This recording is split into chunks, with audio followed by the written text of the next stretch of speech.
ፕሌይስቴሽን በፕሌይስቴሽን 5 ምርቱ እስካሁን ከነበሩት ከፕሌይስቴሽን 1 ጀምሮ እስከ 4 ካሉት የፕሌይስቴሽን ምርቶች ለየት ያለ የዘመኑ ቴክኖሎጂ የደረሰባቸውን ፊቸሮች ይዞ መጥቷል።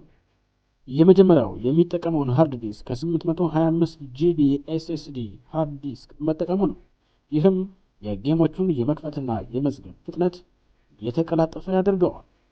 ትልቅ ፕሮሰሰር የሚፈልጉ ጌሞችን ለመጫወት ያለምንም ስታክ ያለምንም ያዝ መጫወት ያስችላቸዋል።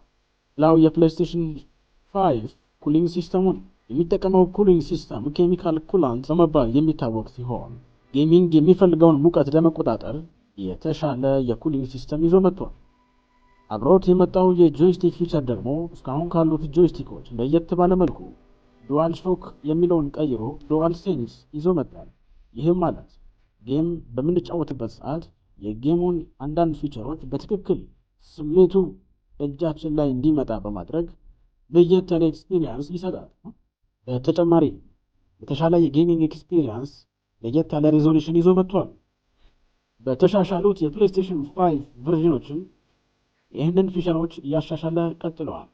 ፕሌይስቴሽን በፕሌይስቴሽን 6 ይመጣ ይሆን? አንዳንድ ዜናዎች እንደዛ ያመለክታሉ።